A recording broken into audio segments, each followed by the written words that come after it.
Welcome to commerce studies. एक बार फिर से हम लौट आए हमारी नई वीडियो के साथ। तो जल्दी से हमारे चैनल को सब्सक्राइब कर लीजिए और वहाँ दिखे बेल आइकन को प्रेस कर लीजिए ताकि आपको हमारे आने वाली सभी वीडियो की नोटिफिकेशन तुरंत मिल सके और आप अपनी प्रिपरेशन अच्छे से करते रहें।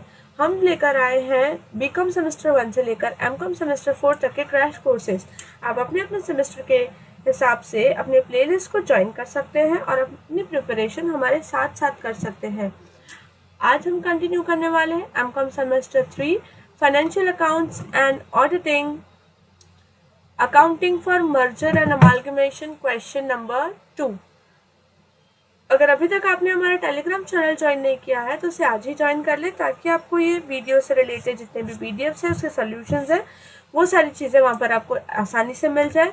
साथ ही अगर आप कुछ पूछना चाहते हैं तो वहाँ पर आप आसानी से हमें पूछ सकते हैं, मैं उसका आंसर आपको तुरंत भेज दूँगी। इसके साथ ही अगर अभी तक आपने हमारा इंस्टाग्राम चैनल भी नहीं देखा है तो वो भी ज्वाइन कर लीजिए।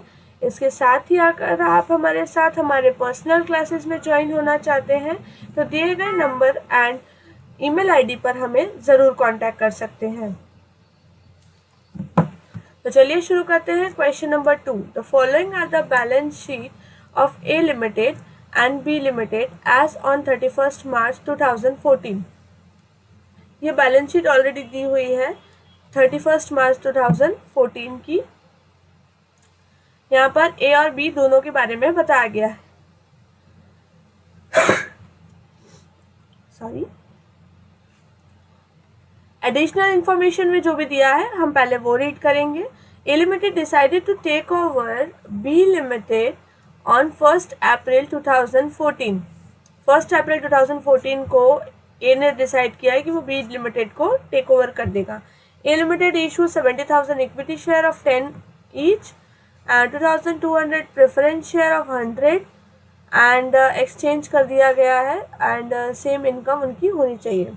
इन्वेस्टमेंट अलाउंस रिजर्व जो है वो 2 और साल के लिए होना चाहिए। हमें यहाँ पर बैलेंस शीट बनानी है in the nature of merger and in the nature of purchase. इसके साथ ही यहाँ पर सारी इन्फॉर्मेशन दी हुई है वो हमें यहाँ पर देनी है। तो सबसे पहले हमारा स्टेप क्या होता है, when amalgamation in the nature of merger. तो सबसे पहले हम फाइंड करते हैं हमारा कि यहाँ पर लॉस है या गेन है। तो सबसे पहले है यहाँ पर share capital issue to B limited. तो शेयर कैपिटल कितना इशू किया गया, 70,000 at the rate of 10 rupees. तो equity share capital multiply by 70,000 multiply by 10 rupees, तो ये हो गया 7 lakh. Then preference share capital 2,200 at the rate of 100, तो यहाँ आ जाएगा 2,200 मल्टीप्लाई बाय 100, दैट मीन्स 2,20,000। ये हो जाएगा 9,20,000। ये आ गया हमारा परचेस कंसिडरेशन। अब इसके सामने हम देखेंगे कि शेयर्स कैंसिल कितने किए गए हैं।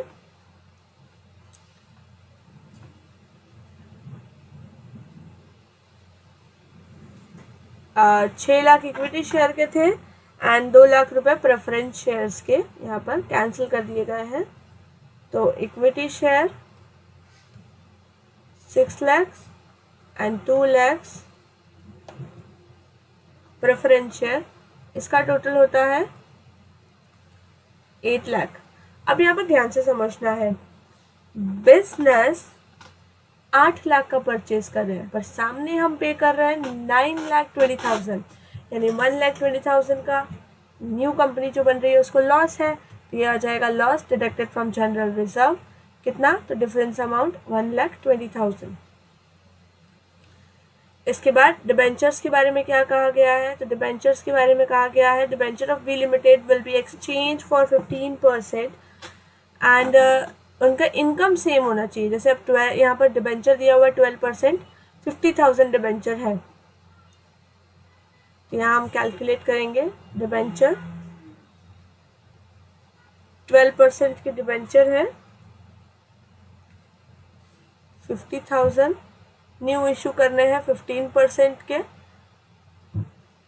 50,000 पे इनको इंटरेस्ट अर्न होता है 6,000। अब यहाँ कहा गया है कि डिबेंचर एक्सचेंज हो रहे हैं पर उनकी इनकम सेम रहने वाली है और रेट हो गया 15%। तो 12 मल्टीप्लाई बाय 50,000 मल्टीप्लाई बाय 12% हो गया 6,000। तो यहाँ पर है 6,000 अगेन, क्योंकि यहाँ पर जो इनकम है वो सेम होनी चाहिए। तो ये दोनों मल्टीप्लाई था, इक्वल्स टू के इस साइड है, ये आ जाएगा यहाँ डिवाइड में। तो 60,000 डिवाइडेड बाई 15%, यहाँ आ जाएंगे नंबर ऑफ शेयर्स, तो वो है 40,000। यहाँ फाइंड करना है तो फाइंड भी कर सकते हैं।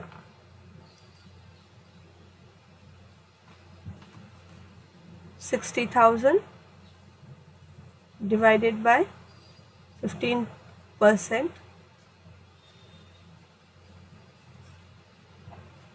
15 4 ज़ा 40,000 डिबेंचर्स। तो 40,000 डिबेंचर्स यहाँ पर आ गए। एंड कैंसिल कौन से कर दिया है? 12%।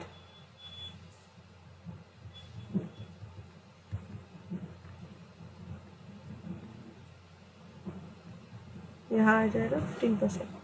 12% डिबेंचर्स कैंसिल होगा कितने के? 50,000। तो 50,000 के डिबेंचर कैंसिल हुए, हमें देना पड़ा 40,000 के शेयर्स। तो दैट मीन्स यहाँ पर हमें हो रहा है गेन, जो ऐड हो जाएगा 10,000। अब हम बना लेंगे हमारा बैलेंस शीट।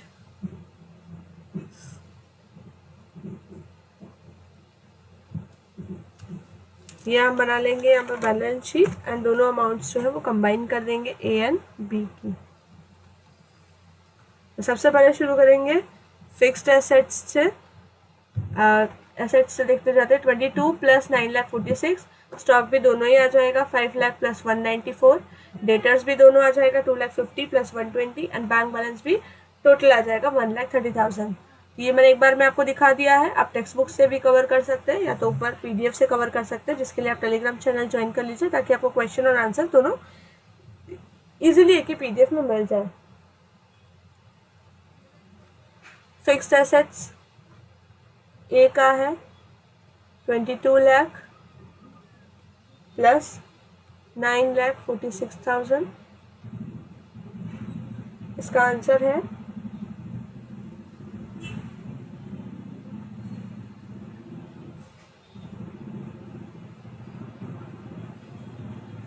31,66,000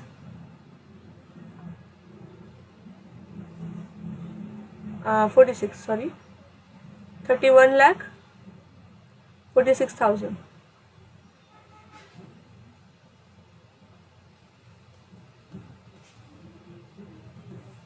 स्टॉक में है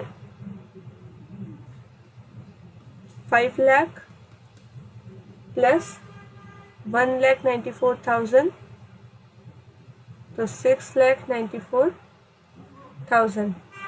डेटर्स है 2,50,000 प्लस 1,20,000, ये आ जा रहा है 3,70,000।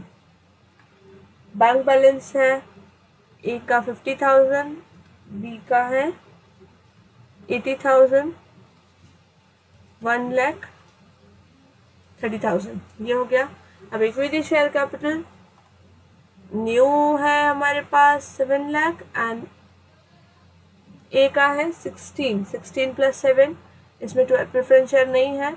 न्यू इशू किया 2,20,000, यहाँ पर है वो दोनों। तो प्रेफरेंस और इक्विटी का हम यहाँ पर लिख लेते हैं। 16 lakh plus 7 lakh 23 lakh. Preference share ये नहीं है, प्लस 2,20,000, तो 2,20,000।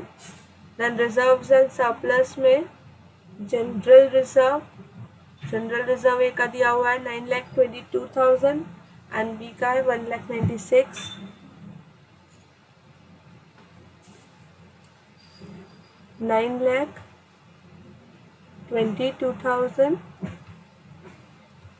प्लस 1,96,000 माइनस यहाँ पर जो हमने लॉस किया था 1,20,000, प्लस 10,000, तो -1,20,000 प्लस 10,000, तो इसको हम आउटर कॉलम में लिख देंगे, इसका टोटल 10,08,000। इसके बाद है इन्वेस्टमेंट अलाउंस रिजर्व, 2 साल तक मेंटेन होने वाला है, तो 78,000 इसका एंड इसका 25,000, यहाँ आ जाएगा 78,000 plus 25,000, 1,03,000। Then profit and loss दिया है 1,12,071। डिवेंचर्स में न्यू इशू हो गए 40,000 के, वो ले लेंगे। क्रेडिटर्स में 2 lakh plus 1,40,000, 3,40,000 and bills payable 87,400 plus 58, 14,54। ये सारी एंट्रीज अब हम यहाँ ले लेंगे। तो प्रॉफिट एंड लॉस में था 1,12,600 प्लस 71,000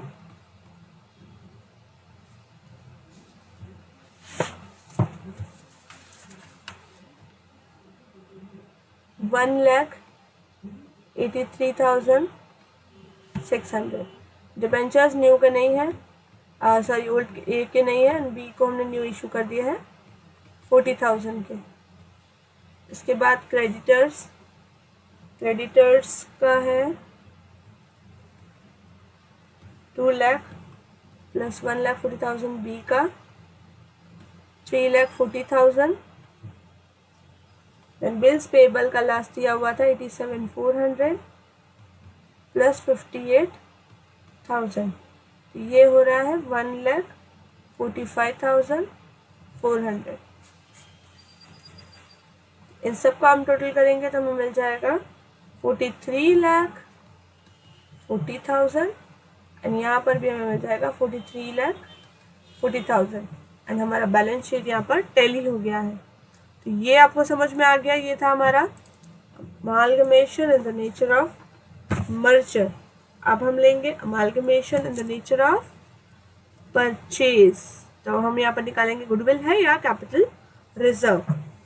तो when the amalgamation is in the nature of purchase we will compute goodwill and capital reserve। तो इसके लिए हमें चाहिए fixed asset, stock, debtors and bank balance. किसका?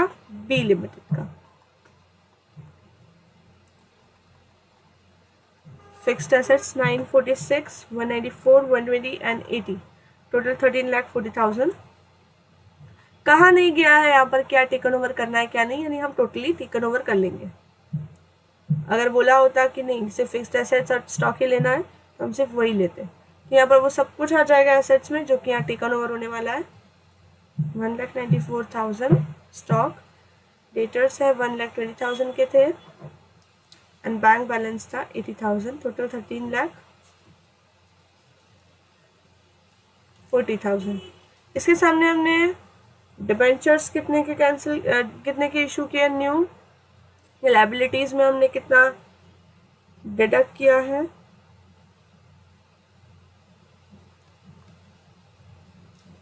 40,000 के डिबेंचर,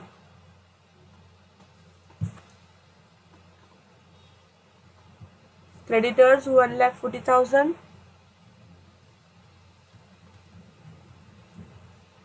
और 58,000 बिल्स पेएबल।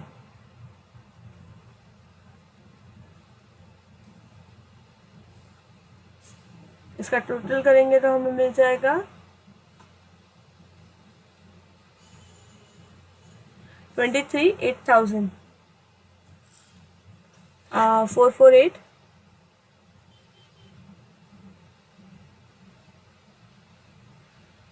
13 3 and 1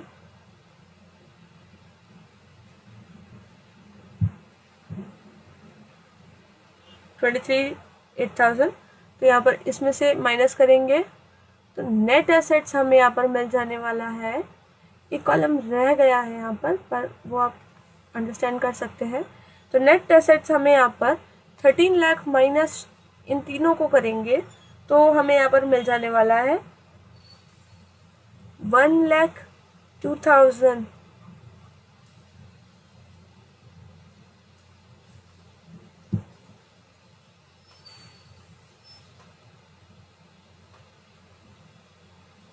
तो नेट एसेट्स है हमारा 1,02,000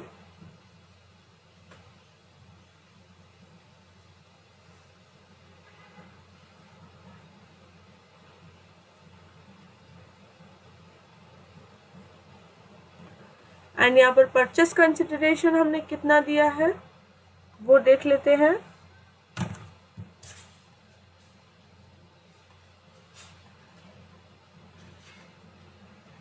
देखिए यहाँ पर ये सारी चीज़ें तो लाइबिलिटीज़ में नहीं है कि लाइबिलिटीज़ में सिर्फ डिबेंचर, क्रेडिटर्स और बिल्स पेएबल ही था, तो वो हमने कवर कर लिया। अब यहाँ पर परचेस कंसिडरेशन हमने यहाँ फाइंड किया था जो था 9,20,000। तो नीचे आ जाएंगे,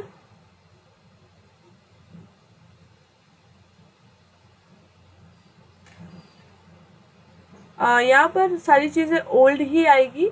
न्यू डिबेंचर्स हम यहाँ पर फ़िलहाल नहीं ले सकते हैं बिकॉज़ यहाँ पर सारी वैल्यूज़ जो है वो ओल्ड ही हम लेंगे, वही कवर होंगी यहाँ पर। तो 50,000 के डिबेंचर्स थे वो यहाँ पर आ जाएंगे।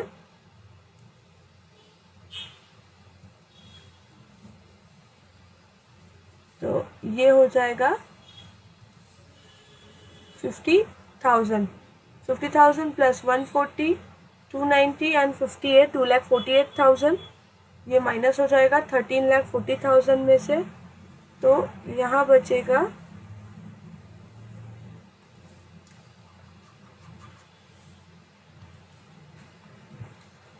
13,40,000 माइनस 50,000 माइनस 1,40,000 माइनस 58,000। तो ये हो गया 10,92।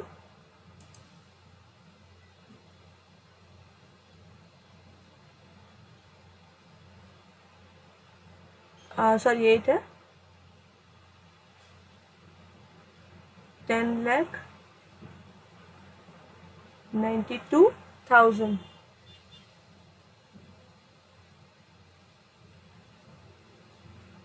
जिसमें से परचेस कंसिडरेशन नेट एसेट्स हमें मिल गया है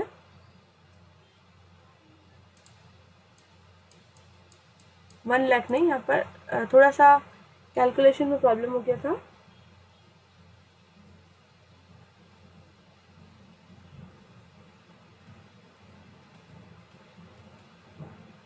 अब परचेस कंसिडरेशन हमने यहाँ लिया हुआ है, जो हमने फाइंड किया था वो है 9,20,000। तो 9,20,000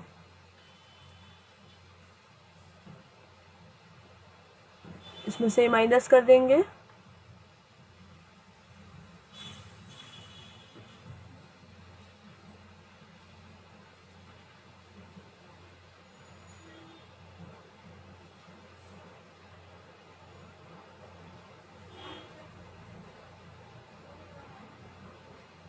नाइन में से 2 गया 7,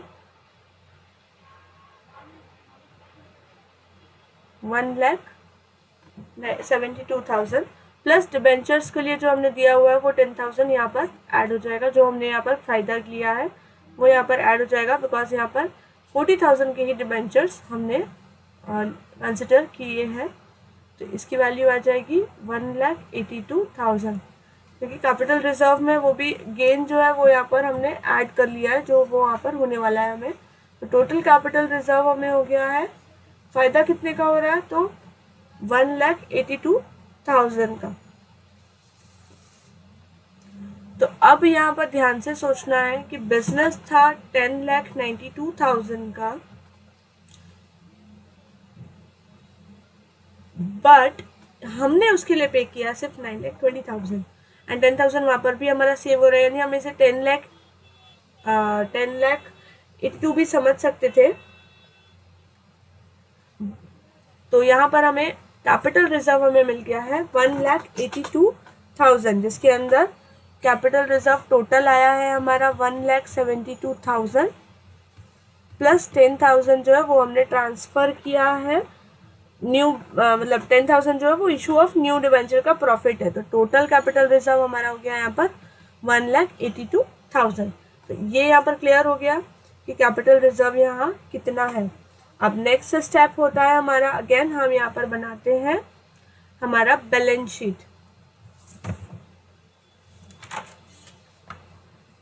तो बैलेंस शीट के अंदर फिक्स्ड एसेट्स वगैरह में कोई भी चेंजेस नहीं आएंगे, तो यहाँ पर सेम रहने वाला है 22 लाख प्लस 9,46,000। कुछ एसेट्स और लाइबिलिटीज में बिल्कुल भी चेंजेस नहीं आएंगे, जो यहाँ पर जैसे 3146 है, 694 है, 370 एंड 130 है, ये चीज़ यहाँ पर रहने वाला है। इसके अलावा हम यहाँ पर एसेट्स में अमालगमेशन एडजस्टमेंट्स ऐड कर देते हैं सिर्फ। तो 31,46,000 ये एज इट इज़ आप उस बैलेंस शीट से भी कॉपी कर सकते हैं, अदरवाइज डायरेक्टली आप हमारे जो क्वेश्चन में बैलेंस शीट दिया उसके अंदर से वापस से डेटा इनपुट कर सकते हैं। 1,94,000 ये हो गया 6,94,000। देन डेटर्स दिया है 2,50,000 प्लस 1,20,000, तो ये हो जाएगा 3,70,000। बैंक बैलेंस है 50,000 plus 80,000 1,30,000।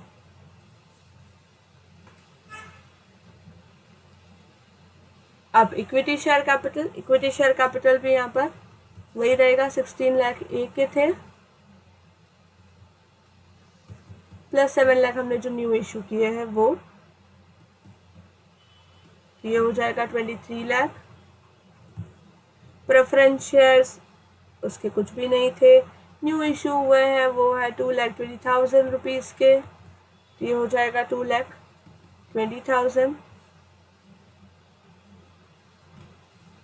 Then general reserve P&L ये सब सिर्फ ए का आएगा, बिकॉज यहाँ पर हमने बिजनेस परचेज कर लिया, तो जो भी रिजर्व्स वगैरह है वो उसके हो जाएंगे। तो जनरल रिजर्व हो जाएगा 9,22,000 एंड प्रॉफिट एंड लॉस हो जाएगा 1,12,600।